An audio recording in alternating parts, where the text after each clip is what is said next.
All right, so Unit 9, Day 2 notes. Here are your objectives. Mostly, this is basically domain and range. You're going to start graphing at the end, and then starting on day 3, you'll be graphing and moving transformations and things of that nature. Unit 9, all of it is basically the function part of your unit. And this is, of course, the last unit. So after all of this would be the final exam review. All right, so you are going to first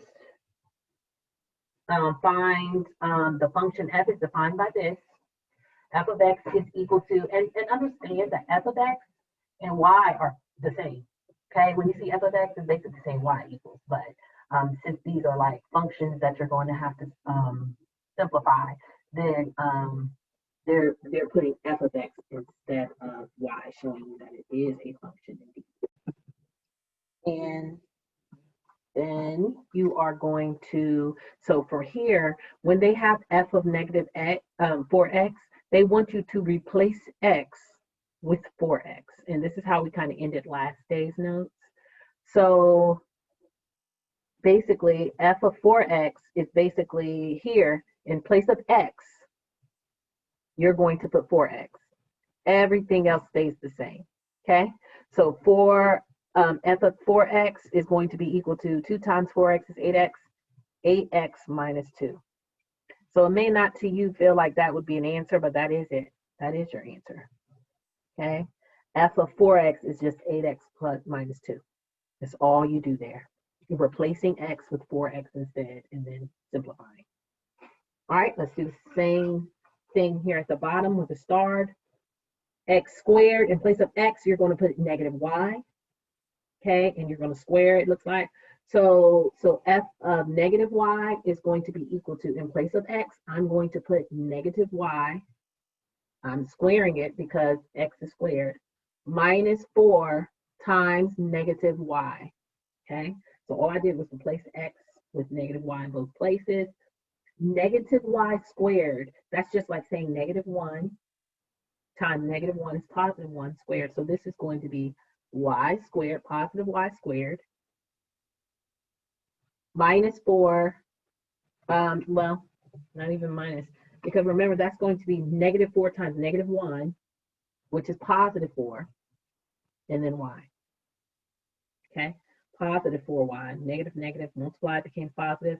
When I squared my negative, it actually became positive y squared. And that is my answer there. Okay, they don't want you to simplify anything. There's nothing you can do there. They don't want you to like factor it or anything. They just want you to put negative y in for x and then simplify it there. Okay, that is the only thing they want you to do there. All right, so word problems. All right, a plant is already 53 centimeters tall, and it will grow 1 centimeter every month. The plant's height in centimeters after m months is given by the following function. 53, it looks like mine is plus. 53 plus m. What is the plant's height after 14 months? It just wants you to basically replace m with 14. Okay? That's 14. I know I wrote that weird. So in place of m here, I'm going to put 14 in. In place of m, I'm putting 14. So basically just 53 plus 14, and that'll give you your answer, which, yes, you can do it in your head, 67, or you can put it in your calculator and get 67 there, okay? So 67 is our answer there. They just wanted you basically to replace m with 14, which replaces it here and gets you the answer 67. All right, so this problem here, Chris earns $115 per week working part-time bookstore. He makes $1 more for each book that he sells. The amount in dollars that Chris earns a week if he sells B books is given the following function. This function, how much does Chris earn a week if he sells 24 books? I'm just going to put in place of B, I'm putting 24 books. So basically 115 plus 24. And my answer there is going to be 139. So 139 books. But that is basically all they want you to do there. Okay? Next page has star. Yep, my next page for my next problem, my next star problem. Felipe purchased a prepaid phone card for $40. Calls cost 6 cents per minute using this card. The credit C in dollars left on the card after it is used for X minutes of calls is given by the following function. So they give you the function.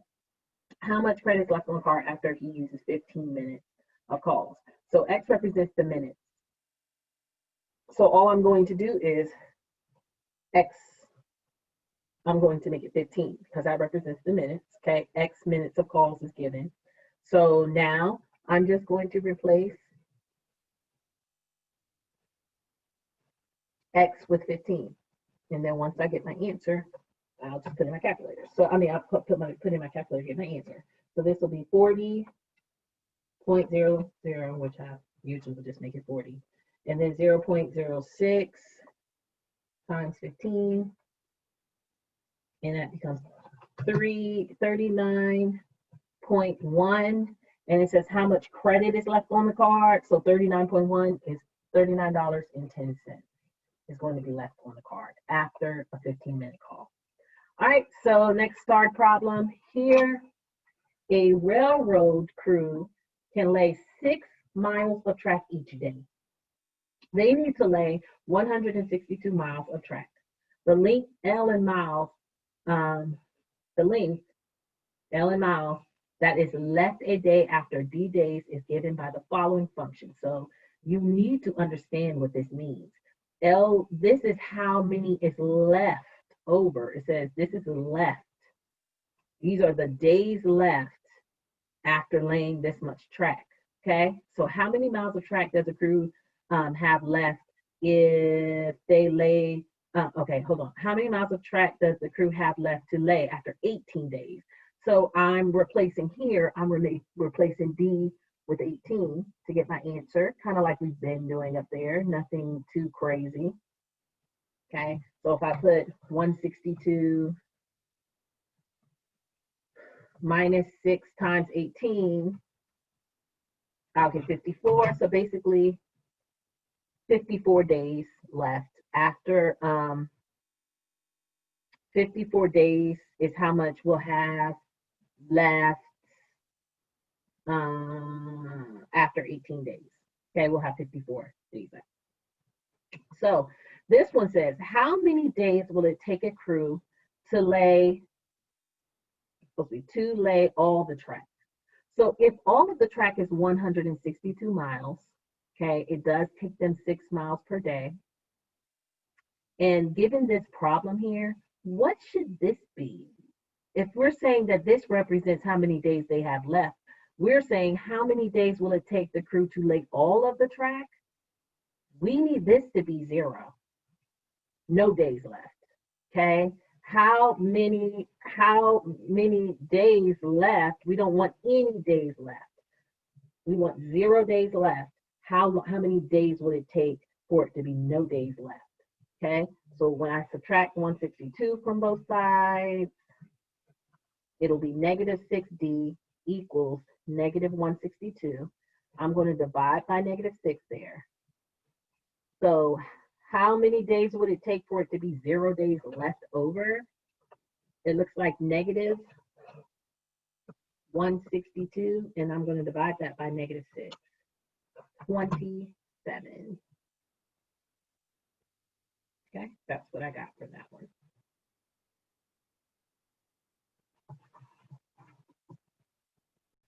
All right, so I did want to make a little correction up here. This represents, it says how many miles of track. I'm sorry, I kept saying days. This one is miles. Okay, this represents days. Because it's how many miles of track does a crew have left after 18 days? After 18 days, they have 54 miles of track left. Okay, this represents 27 days. How many days will it take for the crew to lay all the track? Once I did the answer, it's going to take 27 days. This one says how many miles of track. So that one's 54 miles. I just wanted to make sure we had the correct answer there. I just didn't have the right terminology. I want to make sure that I do that. All right, so let's look here. Start problem. Terry wants to save $700 to buy a TV. She saved $18 each week. The amount amount A in dollars that she still needs after W weeks is given by the following function. This is the function. Okay. If Terry needs $358, how many weeks? So here we're looking for W. We know that this one represents the money that she needs. So that's going to be here. So we're going to have 358 equals 700 minus 18 weeks. We need to know how many weeks it'll take to make this much money. So we're going to subtract 700 from both sides. Negative 18. W equals 358 minus 700. And that's negative 342. And then I'll divide that by negative 18, and that'll tell me how many weeks. Okay. So W is going to be equal to negative 342 divided by negative 18, and I get 19. So it'll basically take her 19 weeks to save $358.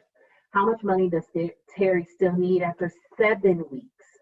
So with this particular one, it's saying after 7 weeks, how much money does she still need? So if I put 7 into here, so I don't know this particular problem, but I know that 7 weeks is here. Let me solve the problem. So now if I put, 7 weeks, I'm sorry. W, we're going to put 7. Let's get the answer there. So we'll have 700 minus 18 times 7.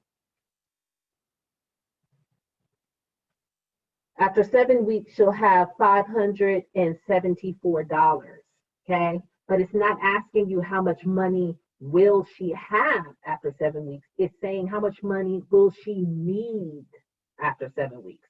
So this is how much money she'll have after 7 weeks.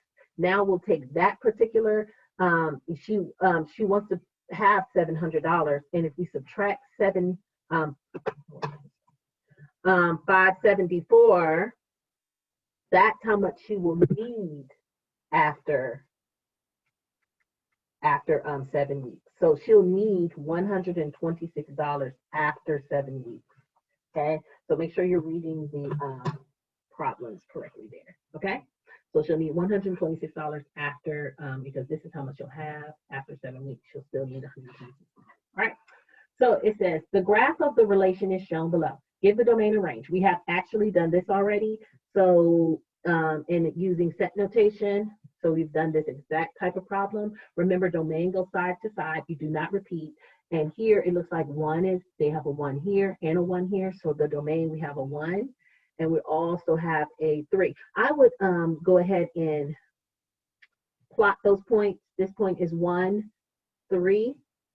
This one is positive 1, negative 3.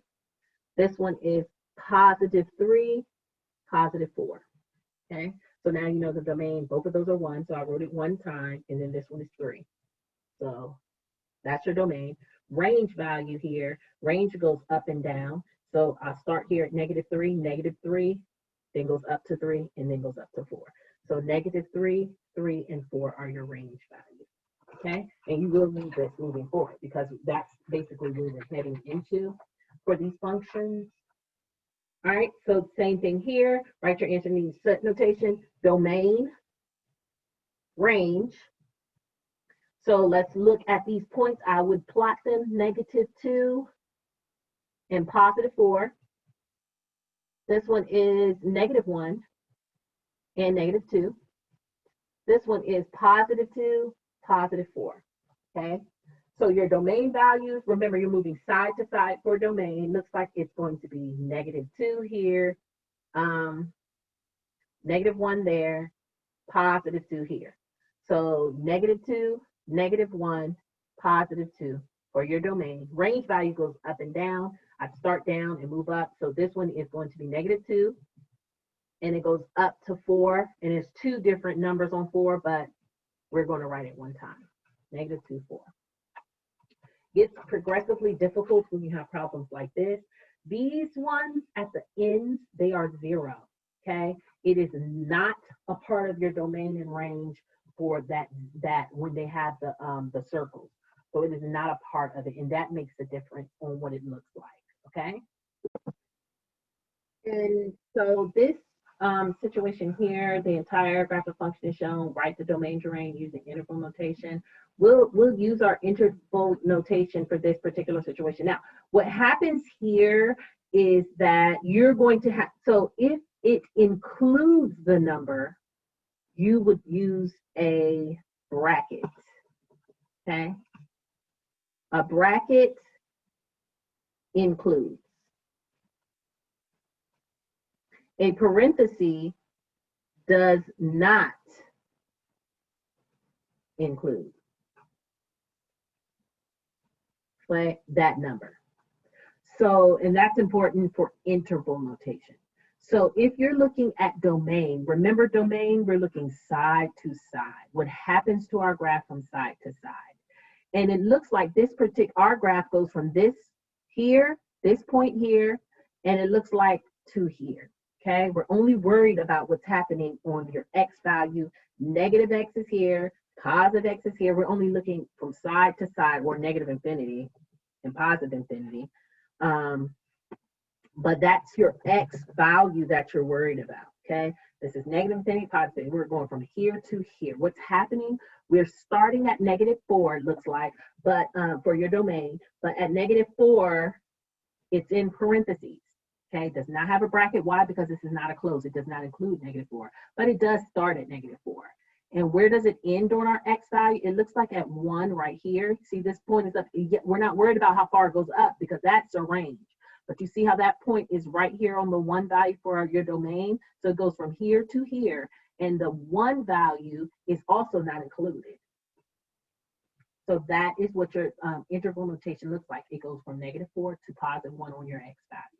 Now for your range, you're looking only here, positive infinity to negative infinity. What is happening here? You always start at the bottom, okay? Start down here, and we look like it goes here. It starts at -5, but you see how this line is solid? This solid line. So at -5, it's going to have a bracket because it does have a solid line there. So at -5, and it goes up to where? Looks like right here to this point at 4, and 4 does not, it has a circle.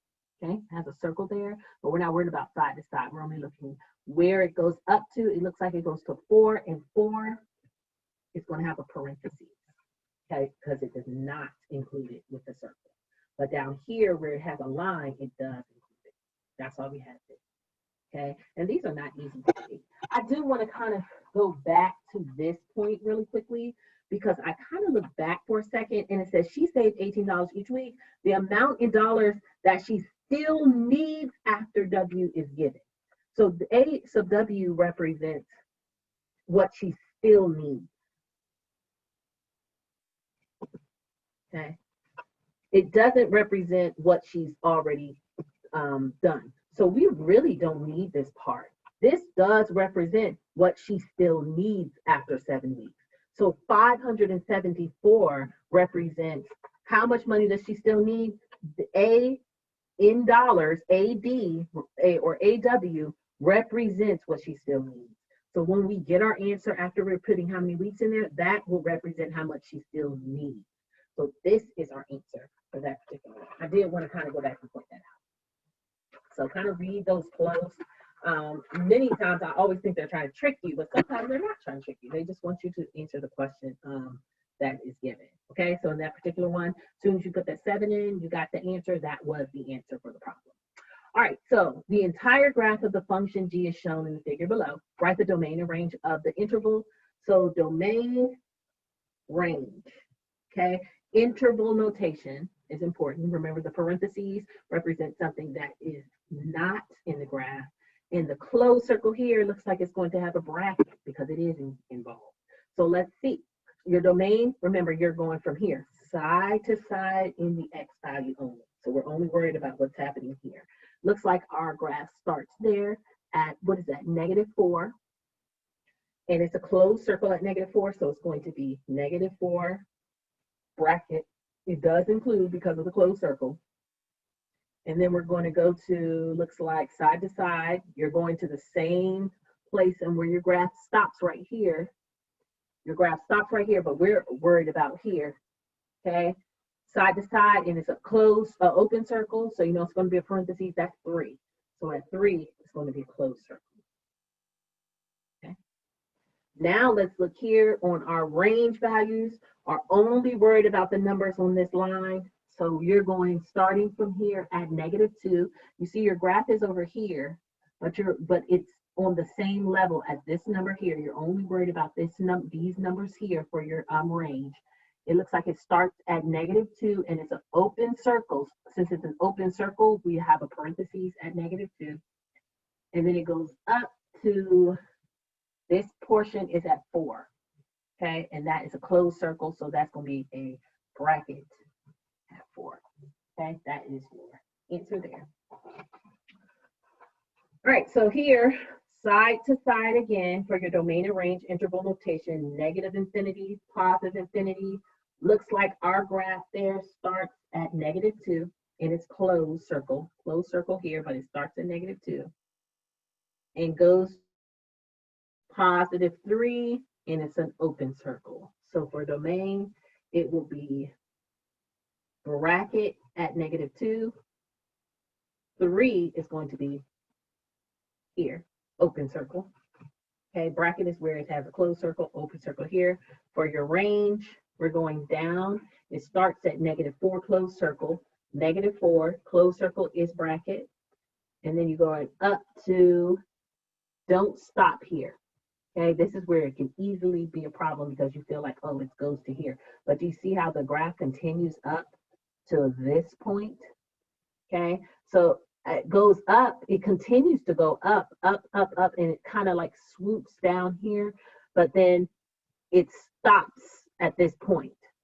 Okay, so that is an actual line on your graph. So since it's a solid line, it stops at +5 up there. Okay, so your graph goes, for your range, it goes from here all the way up to that point, but then it swoops back down. We're not worried about that. Okay, let's look at this. All right, so what it's saying is the graph of the function is shown below. Find f of 2. When you're looking here, okay, it's asking you when it has an f of 2, this represents your x value. They're asking you, when at x, right here, what is y doing? This is my x is 2. What is y doing on this graph? So if I went to x equals 2, which is right here, x is 2, where would I find my graph? I would find my graph 1, 2, 3, 4, 5 places up, okay? This point represents 2, which is where your x, 5, okay? When x is 2, y is 5 at this point here, okay? You have to follow where your graph is. So 5 is my answer there. So it's basically asking me when x is 2 on my graph, what's happening there? What's my y? My y is 5. Let's try this again. And this is not an easy concept. For some reason, it gives people headaches. Here, it's saying at -2, -2. So when h is negative, when x is -2, what is my graph doing? So at -2, I'll go up to where there's a point on my graph right here. And it looks like -2, +1. What is my y doing? My y is +1. Okay, at -2, my y is +1. So that's what your answer is there. Let's look at the next one on the next page. Again, when my x is +3, my x is 3, what is my y? So at +3 here, let me go to my equation. Go to where the graph is. 1, 2, 3, 4. That's on my line. So when my x is 3, y looks like it's -4. So your answer is -4 for y. Okay? And they're going to switch it up on you in just a second. So here it says when my x is -1. My x is -1. My y looks like it's going to be -1, 2, 3 here. So -3 for that particular one. So for this one, of course, I said that at -1, it's going to be -3.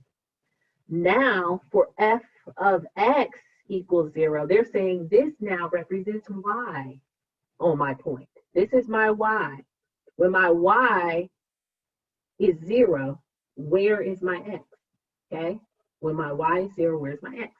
So in this case, y is 0, x, it looks like there are two places where x is there.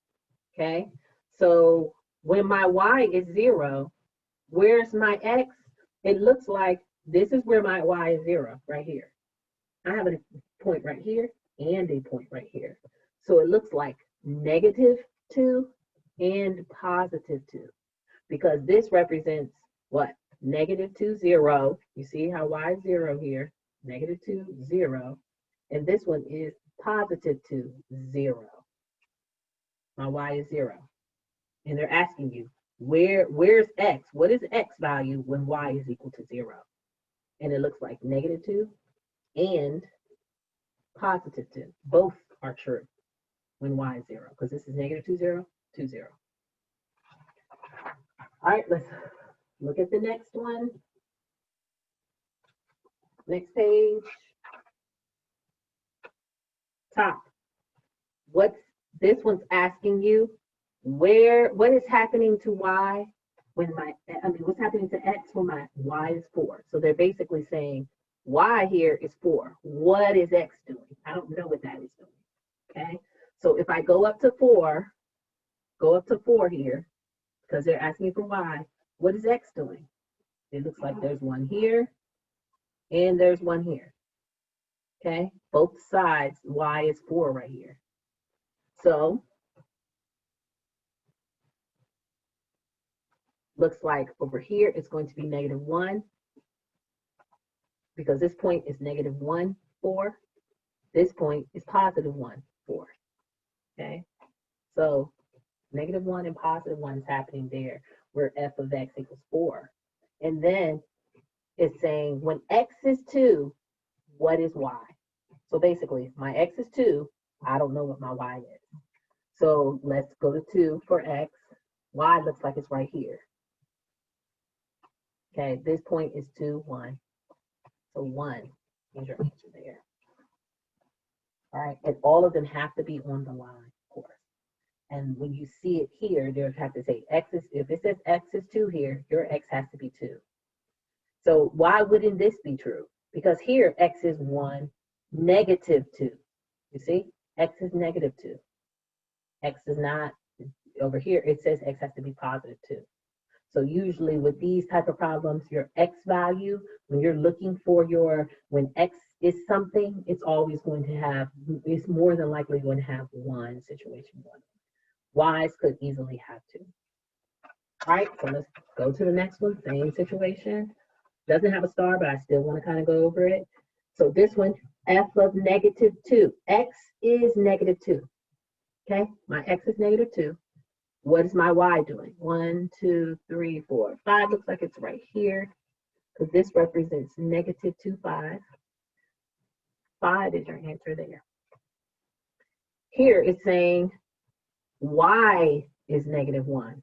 So when y is -1, what is going on with x? So if I go down to -1, look, if I go down to -1, it looks like x is 0. Okay. So your answer there is 0. X is 0 when y is -1. All right, last type of problem like that. G of x, they don't know what x is, but we know y is 1. So in this case, y is 1. When y is +1, where's my x value? I see 0.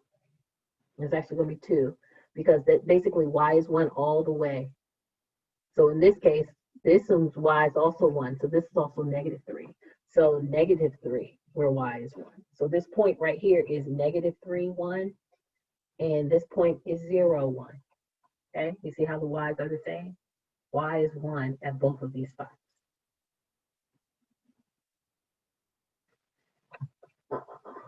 And then this particular one, it's saying where x is -2, what is y? If x is -2, y is right here. 1, 2, -3. Okay, where x is -2, this is where my y is at -3. Practice those. That takes a lot of practice. Okay. All right, evaluate the following. State is if it's a real number, if it's not a real number. So in this particular case, we've done these over and over. You're going to have to say you don't have to tell if it's imaginary. You know that this is an imaginary number, but we're not worried about that. It's saying not a real number because it has a square root and a negative. So not a real number. This one is square root 25 is 5, so this is going to be -5 because the negative's on the outside. Not a real number because of the negative under the square root. -4. Okay, and this one, of course, negative under the square root, not a real number. Okay. The graph of the function is below. If there's one more separate them with commas, give the x-intercepts and y-intercepts. So basically, where it crosses the x-axis and where it crosses the y-axis. The x-intercept here, this line crosses the x-intercept here, and this one crosses here for the y. So if it crosses here, it's going to be for x-intercept, it's going to be -2, 0. For x-intercept, your y is always 0. For y-intercept, your x is always 0, so it's going to be 0, 2. And that is important to know. This one, do you see x? It doesn't cross the x at all. X-intercept, there's none. It doesn't cross the x, but it does cross the y right here at -4. Okay? So y-intercept, again, x is always 0, y-intercept at -4. Okay.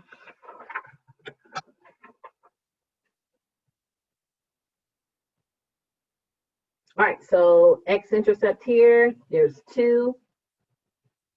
So x-intercept, like I said, the y is always 0 for your x-intercept. So in this case, it looks like it's going to be -3, -1, and separating with a comma. Y-intercept, x is always 0, and that's going to be -1, 2, 3, -3. Okay.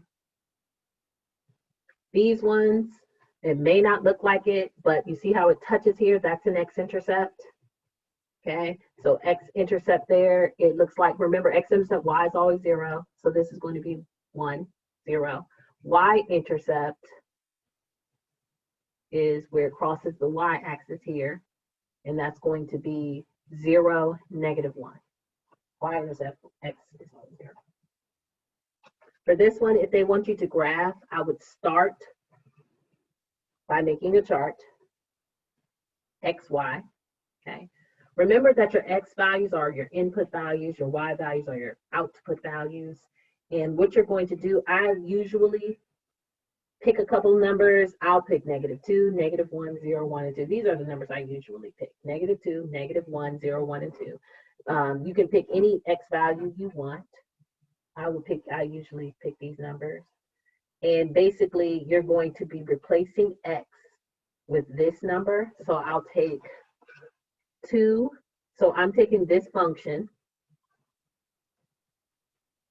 And first, I'm replacing x with these numbers. First, -2.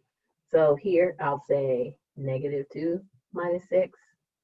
And then I'll replace x with -1 minus 6. Then I'll replace x with 0 minus 6. Then I'll replace x with 1 again, minus 6. And then I'll replace x with 2. So I'm just replacing x with each of those numbers, -2, -1, 0, 1, and 2. These numbers here, replacing x. And then when you get an answer, the answer is your y value. Okay? So this becomes -4 minus 6 is -10. So this represents your y value. -2 minus 6 becomes -8 y value. 0 minus 6 is -6. Well, that's another y value. 1 times -6, 2 minus 6 is what? -4. And 4 minus 6 is -2. Okay. So now these represent points on a graph. And I can graph them. -2, 10. -2, -10 is this point. -1, -8, -1, and -8 is this point. 0, -6, 0, -6 is this point. 1, -4, 1, -4 is this point. And 2, -2 is this point. And as you see, this becomes a line. This is your graph given these points. And this is basically where we're going to be beginning or starting for day 3. So that's Unit 9, Day 2 notes.